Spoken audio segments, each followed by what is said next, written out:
Are both Marvel and DC dying a slow and painful death? You're gonna be okay! Now say it! You're gonna be okay! Say it! You're gonna be okay!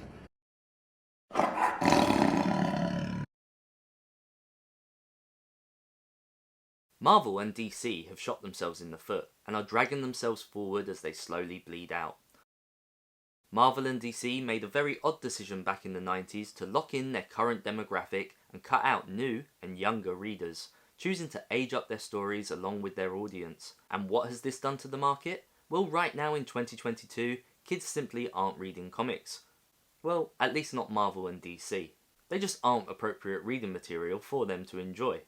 So instead, they are reading indies, independent books written and aimed more at their age range. And these smaller publishing houses are sweeping up. They are absolutely killing it.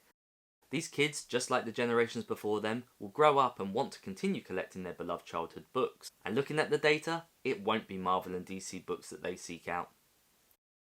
Now don't get me wrong, these kids love superheroes. They love the toys, the movies, the TV shows, but they just aren't picking up the comic books. The truth is, in 20 to 30 years' time, these children's nostalgia just won't be for these comic books that our current generation cherishes.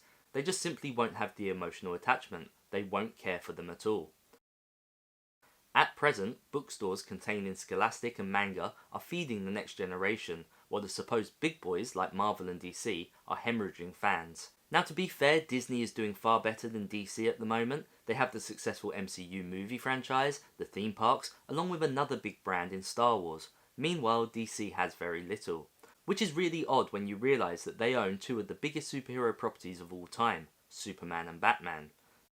The shocking reality is that kids are indeed reading comics. They just aren't reading Marvel and DC.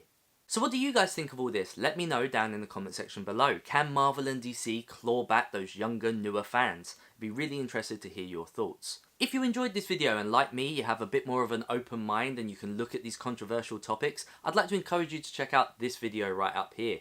A lot of interesting stuff for those of us that can step back from this collector's hobby. So yeah, with that, I'm going to sign off, and until next time, I'll see you in another life. Take care.